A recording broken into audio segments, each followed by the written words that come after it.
Hey everybody, it's Jimmy from the DIY and Digital, and today we're going to show you how to model dirt with real dirt.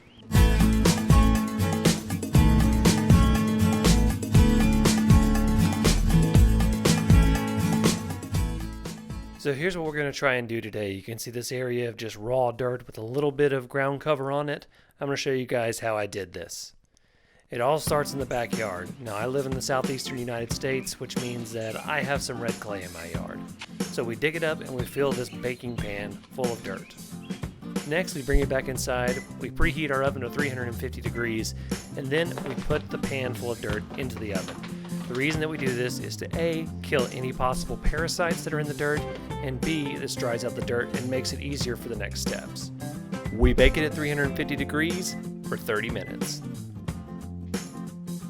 Once this is done, we carefully take the pan out and let it cool.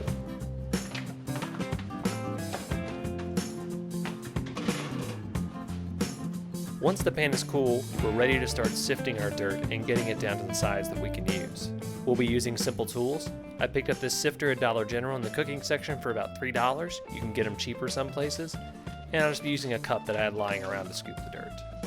I pour moderate amounts of dirt into the sifter and then sift it out so that I get particles that are small enough to use on my N-scale railroad.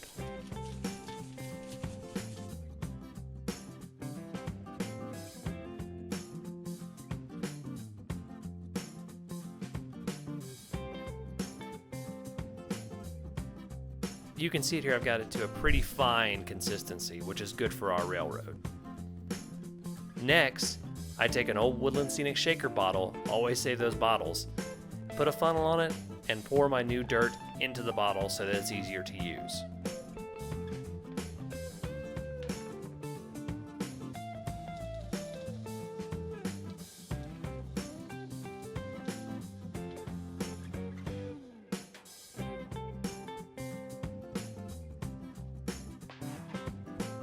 Next, we're going to start with some steps that we've done in a previous video. To look at that video, check the description below.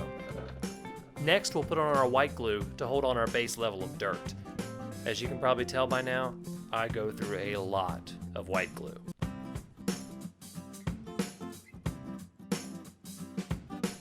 Once we've covered the area that we're working on, we can start shaking the dirt onto the area.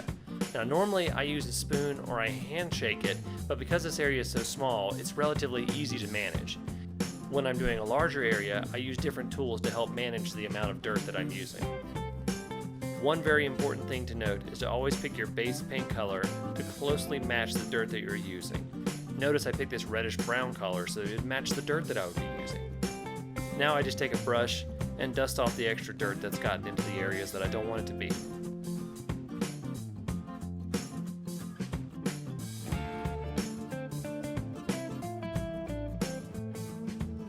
Now I'm coming in with my 70% isopropyl rubbing alcohol so that my 50-50 white glue mixture doesn't beat up when I go to soak it in.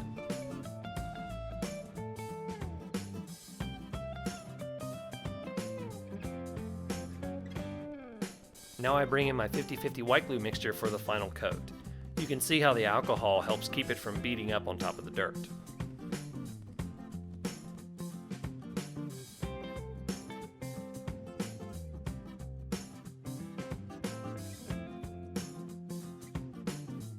Now I come in with the Woodland Scenic's Coarse Turf Medium Green. This is just to give a little bit of the overgrown look that you see a lot around some industrial parks. Once this is done, I'll let it dry overnight.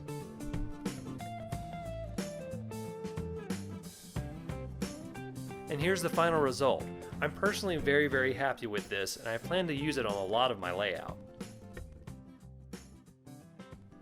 Thank you guys so much for watching. It really means a lot to me. I hope this helps you out in your model railroading endeavors. For more scenic tutorials, operation tutorials, and upcoming DIY digital projects for railroads, hit that subscribe button and be sure to click the bell.